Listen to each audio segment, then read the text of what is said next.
पाहतालोचनी सुख झाले ओ साजनी, सुख झाले ओ साजनी, सुख झाले ओ साजनी। तो हा विठ्ठल बरवा, तो हा माधव बरवा, तो हा माधव बरवा, तो हा माधव बरवा। बहुता सुकृताची जोडी म्हणून विठ्ठल यावे, म्हणून विठ्ठल यावे, म्हणून विठ्ठल यावे। तो हा विठ्ठल बरवा, तो हा माधव बरवा, तो हा माधव बरवा, तो हा सर्व सुखाचे आगर, सर्व सुखाचे आगर। बाप रखुमा देवीवर, बाप रखुमा देवीवर, बाप रखुमा देवीवर, बाप रखुमा देवीवर। तो हा विठ्ठल बरवा, तो हा विठ्ठल बरवा, तो हा विठ्ठल बरवा, तो हा माधव बरवा, तो हा माधव बरवा, तो हा माधव बरवा।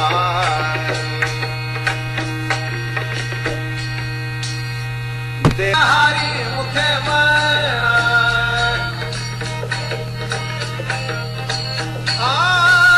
हरी मुखे म्हणा, हरी मुखे म्हणा, हरी मुखे म्हणा, हरी मुखे म्हणा। पुण्याची गणना कोण करे, पुण्याची गणना कोण करे, पुण्याची गणना कोण करे।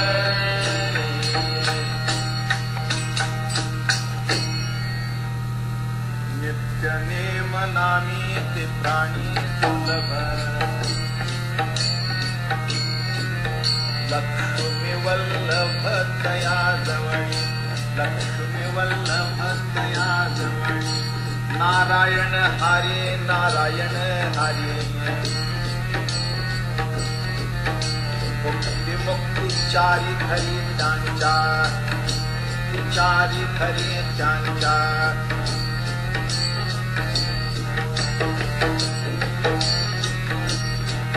हारी विणे जन्म नरकाची पैदाणा,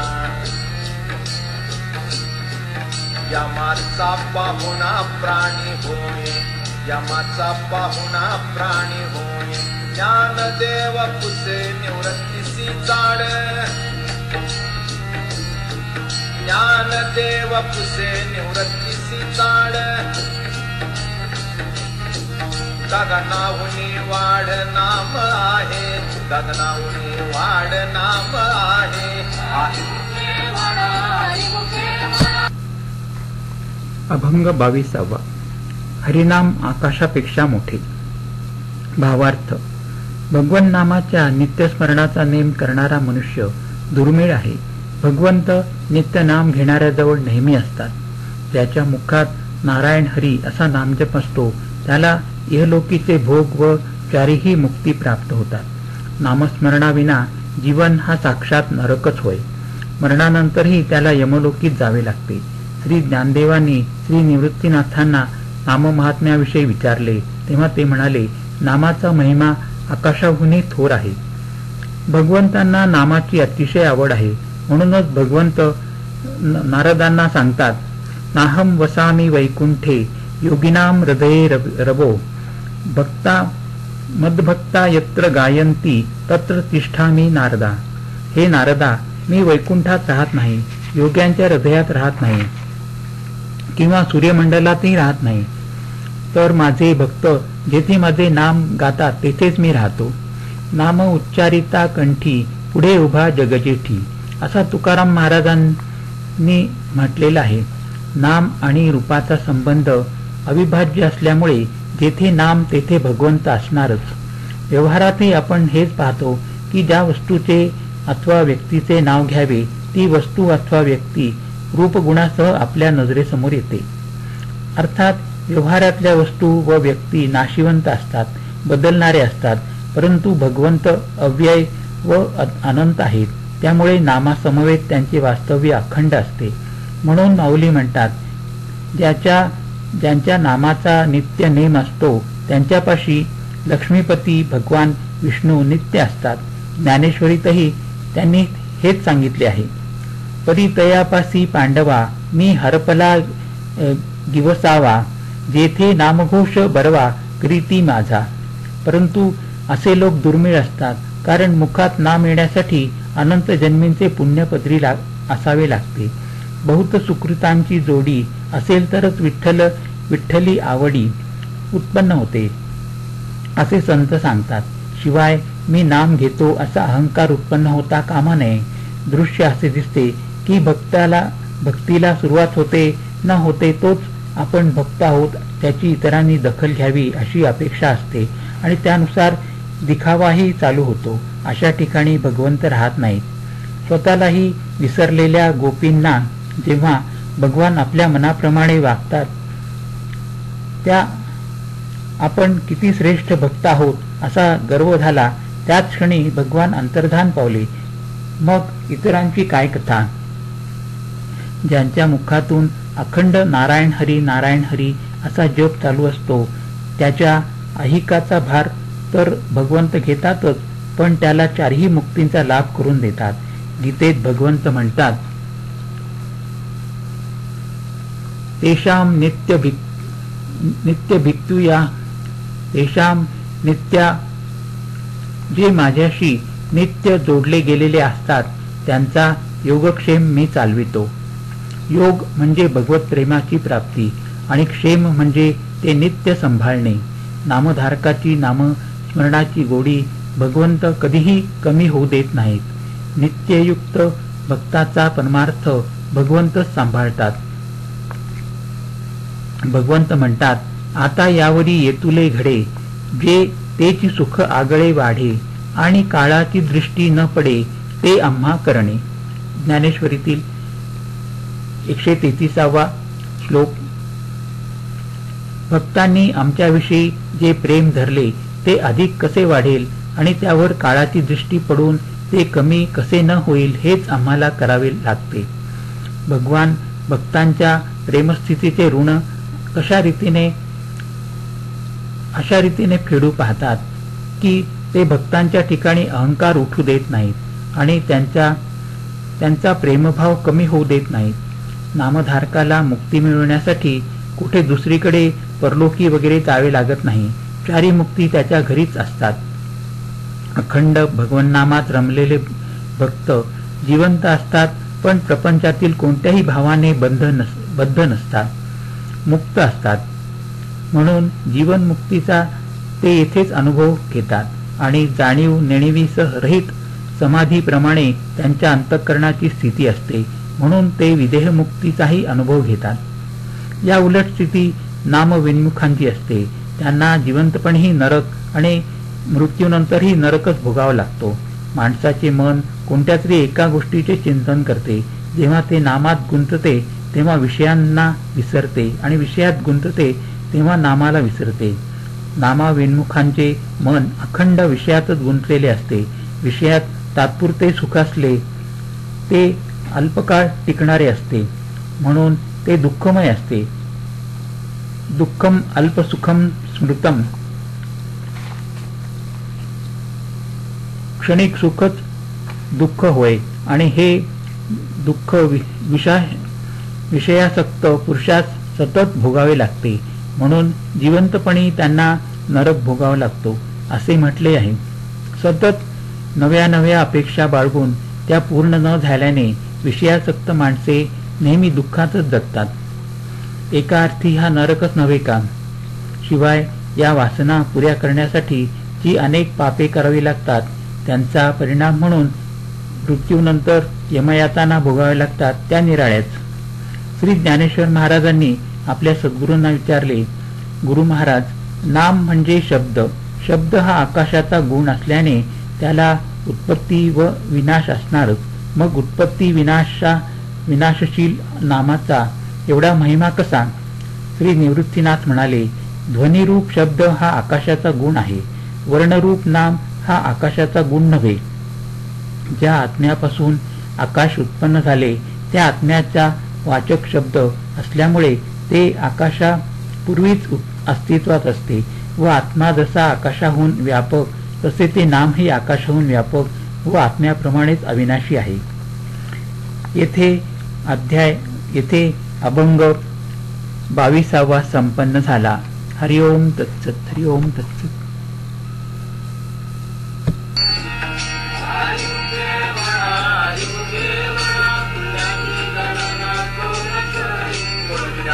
गणना कोण करी, हात पाच 3 दशकांचा मेळा. एक तत्वी तळा विहारी, एक तत्वी तळा विहारी.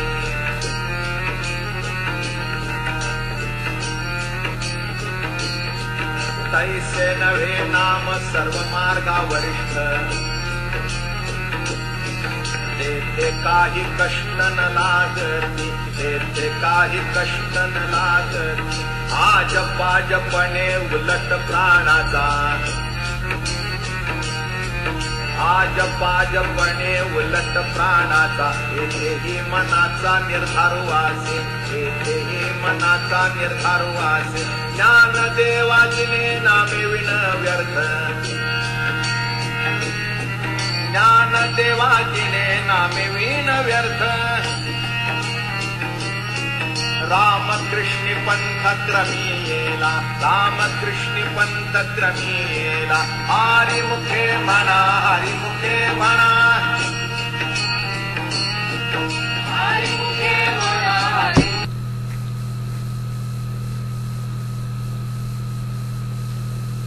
अभंग 23वा. नाम सर्व मार्गावरील वरिष्ठ. श्रीहरी स्वस्वरूप एकाच तत्वात सृष्टीतील 25 तत्वांच्या कला दाखवितो. निरनिराळ्या शास्त्रांनी सांगितलेल्या 1 ते 25 तत्वांपैकी खरी किती आहेत हे ठरविणे कठीण आहे. नामाचे तसे नाही. सर्व साधन मार्गात ते श्रेष्ठ आहे असा दृढ निश्चय असणाऱ्याला खात्रीने ईश्वर प्राप्ती होते. शिवाय यात कष्टही नाहीत. अजपाजप करणे किंवा सुषुम्ना मार्गाने प्राण वर चढविणे यातही नामजपच आहे. श्री ज्ञानेश्वर महाराज म्हणतात, नामा वाचून जगणे व्यर्थ आहे. म्हणून हा रामकृष्ण जपाचाच मार्ग त्यांनी अनुसरला आहे. छंदोग्य उपनिषदात सृष्टीच्या उत्पत्ती संबंधी श्वेतकेतूला त्याचे वडील आरुणी सांगतात, विश्वाच्या उत्पत्तीपूर्वी एकमेव सत नावाचे तत्व होते. त्याने विचार केला की आपण अनेक रूपांनी नटावे. या सत्तत्वालाच निर्गुण निराकार परब्रह्म म्हटले आहे. हे परब्रह्मच विविध रूपी विश्व झाले आहे. दूधच दही व्हावे तसे, पण यात एक फरक आहे. दुधाचे दही होते तेव्हा दूध मूळ रूपात राहू शकत नाही. या ठिकाणी मात्र परब्रह्म आहे तसे राहूनही विश्वरूप होते. म्हणून येथे स्वप्नाचा दृष्टांत योग्य ठरेल. स्वप्न पाहणारा मनुष्य बिछाण्यावर अविचल राहूनही स्वप्नसृष्टीच्या रूपाने नटलेला असतो. तसेच एकच ब्रह्म त्रिगुणात्मक प्रकृतीपासून ते स्थावर जंगमात्मक विश्वापर्यंत विविध रूपांनी नटलेले आहे. ही सारी सृष्टी म्हणजे अनेक तत्वांचा समूह आहे.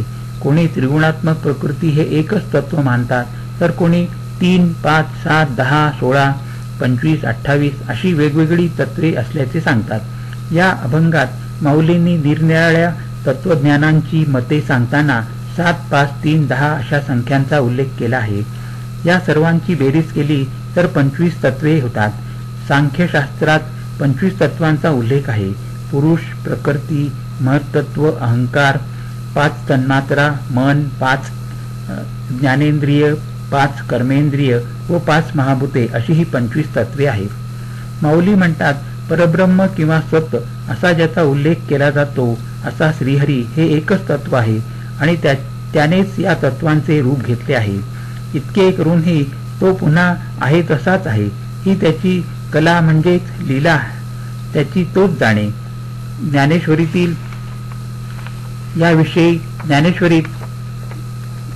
याविषयी महाराज म्हणतात, जैसा का सर्वेश्वर पाहिजे तव निर्व्यापार, परी तोची रची विस्तार त्रिभुवनाचा. जगाच्या जीवी आहे परी कवणाचा कही नोहे, जगती हे होय जाये तो शुद्धी नेणे. खरे पाहता भगवंत निष्क्रिय आहेत, पण त्रिभुवनाचा विस्तार तेच करतात. तसेच प्राणीमात्रांच्या हृदयात ते आहेत, पण कधीच कोणाचे नाहीत. हे जग उत्पन्न होते आणि लय पावते, पण त्याची वार्ताही त्यांना लागत नाही. विश्वाची ही नामरूपे भगवंताचेच रूप आहेत असे जोवर प्रत्ययाला येत नाही तोपर्यंत श्रीहरीचा साक्षात्कार होत नाही. हा साक्षात्कार होण्यासाठी निष्काम कर्म, योग, ध्यान, तप इत्यादी साधने सांगितली आहेत, पण ती सर्व साधने कष्टसाध्य आहेत. म्हणून माऊली म्हणतात, नाम हे सर्व साधन मार्गात श्रेष्ठ दर्जाचे आहे. यासाठी कष्ट मुळीच नाहीत आणि अपरोक्ष साक्षात्कार खात्रीने करून देणारे आहेत. शिवाय इतर साधने कर्मरूप आहेत. कर्मरूप अनुष्ठानाने उत्पन्न होऊन नाश पावणारी वस्तू मिळते, पण भगवान श्रीहरी नित्यवस्तू असल्यामुळे कर्माने ते मिळत नाही, तर केवळ भक्तीने ते मिळतात. सर्व साधनांची खटपट सोडून देऊन भगवान नामस्मरण करण्याने भगवत कृपा होऊन परम प्रेमरूप आत्मा श्रीहरीच भक्तिरूप परम प्रेम प्रवृत्तीने भक्तांच्या अंतःकरणात प्रकट होतो. या भक्तीने आत बाहेर सारखी एक प्रेममय स्थिती होते. ही स्थिती सर्व कर्मसमर्पण, नामस्मरण व संकीर्तन याने प्राप्त होते. श्वासामध्ये ओंकाराचा जप करणे याला अजपाजप असे म्हणतात. यामध्येही नामाचा पक्का निश्चय करावाच लागतो, कारण ओम हे निर्गुण परमात्म्याचे नाव आहे. श्वासोच्छ्वास चालताना जो नाद होतो त्या नादाच्या ठिकाणी सोहम अशी अक्षरे निघतात. असे अनुसंधान ठेवले तरी तेही नामस्मरणच होते. तसेच सुषुम्ना नाडीत प्राण नेण्यासाठी भ्रामरी करावी लागते. भ्रामरी हाही ओंकाराचा जप आहे. कर्माच्या संपूर्णतेसाठीही शेवटी विष्णवे नमः असे नाम जपावेच लागते. तात्पर्य, भगवत प्राप्तीसाठी केल्या जाणाऱ्या इतर साधनातही नामस्मरणच महत्वाचे आहे. श्री ज्ञानेश्वर माऊली म्हणतात, मला श्री हरिनाम स्मरणा वाचून जगणे व्यर्थ वाटते. पाण्या वाचून मासा जसा तळमळावा तशी नामा वाचून माझ्या मनाची अवस्था होते. यासाठी सर्व साधन मार्गांचा सर्व बाजूंनी सूक्ष्म व पूर्ण विचार करून शेवटी रामकृष्ण इत्यादी भगवन नामस्मरणाचाच मार्ग धरून त्या मार्गावरूनच मी निशंकपणे चालत आहे. येथे अभंग 23वा संपन्न झाला. हरिओम तत्सत. हरिओम तत्सत.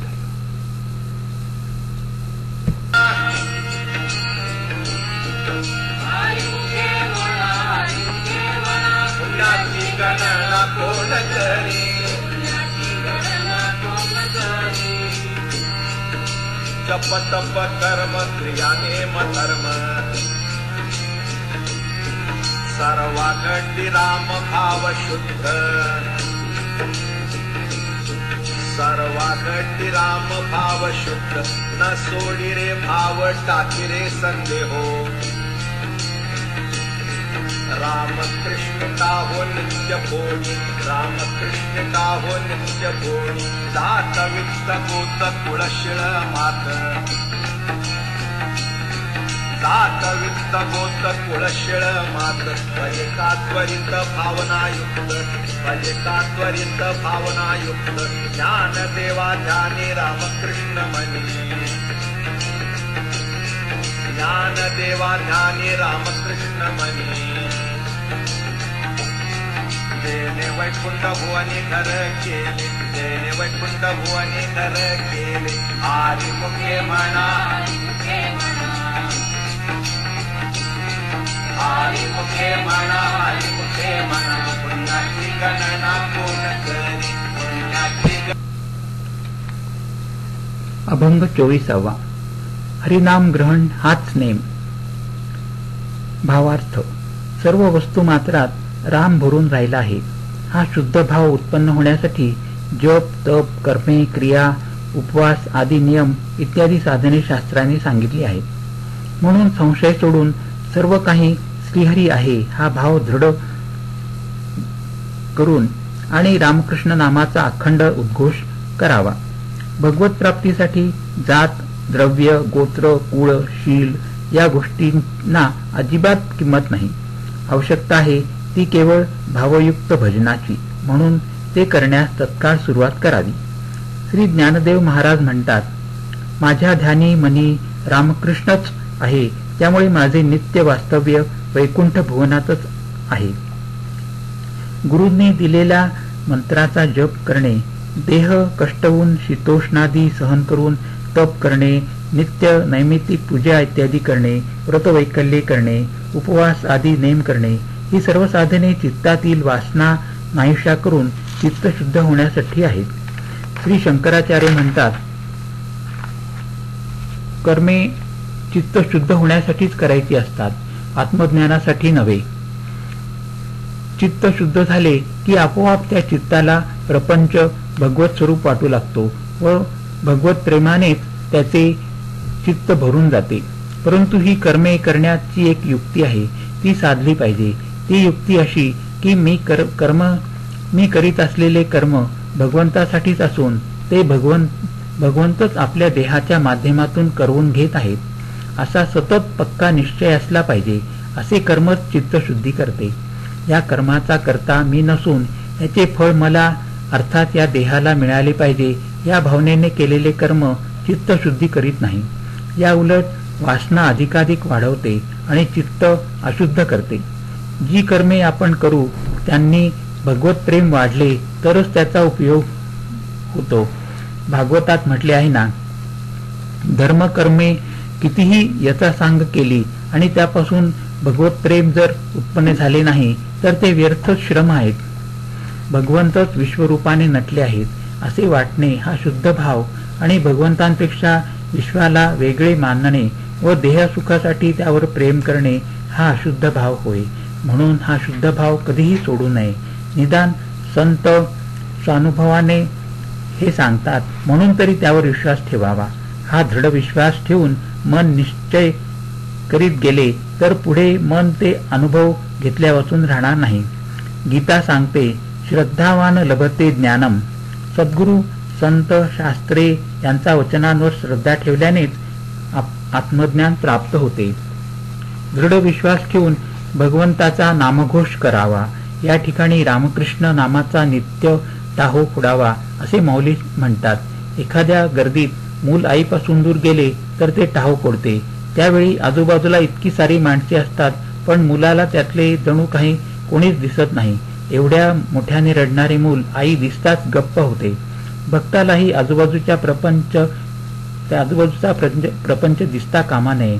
तर न दिसणारा भगवंत केव्हा दिसेल याची तळमळ त्याला लागली पाहिजे आणि त्यासाठी त्याने भगवंतांना रामकृष्ण हरी असा किंवा स्वतःला प्रिय असणाऱ्या नावाने मोठ्याने हाका मारत राहिले पाहिजे. माऊलींनी हे कधीतरी नव्हे तर नित्य करायला सांगितले आहे. मी अमक्या जातीचा, माझ्याकडे इतकी संपत्ती आहे, माझे अमुक गोत्र आहे, माझे कुळ नावाजलेले आहे, मी उत्तम शीलसंपन्न आहे यासारखे विचार स्वतःचा अभिमान वाढविणारे व भगवंतापासून माणसाला दूर नेणारे आहेत. व्यवहारात या गोष्टींचा उपयोग असला तरी भगवंताच्या प्राप्तीसाठी मुळीच नाही. कारण यामुळे भेदभाव उत्पन्न होतो आणि भगवंत सर्व काही आहेत हा विचार नाहीसा होतो. म्हणून या गोष्टी काल्पनिक आहेत हे लक्षात घेऊन त्यांच्याविषयी आसक्ती बाळगू नये. तसा त्यांचा द्वेषही करण्याचे कारण नाही. जसे लहानपणी आपण खेळत असलेली खेळणी मोठेपणी आपण पाहतो तेव्हा त्यांच्याविषयी आपल्याला प्रेमही वाटत नाही किंवा द्वेषही वाटत नाही. त्यांच्याविषयी आपली वृत्ती उदासीन असते. मोठेपणी आपले ध्येय वेगळे असते, त्याकडे आपली दृष्टी असते. तसेच नामधारकाने प्रपंचातील या गोष्टींविषयी उदासीन राहून भगवत प्राप्तीचे ध्येय गाठण्यासाठी वेळ फुकट न घालवता अखंड भजन करीत राहावे. भगवान भक्ती वाचून दुसरे तसे काही पाहत नाहीत हे सांगताना माऊली म्हणतात,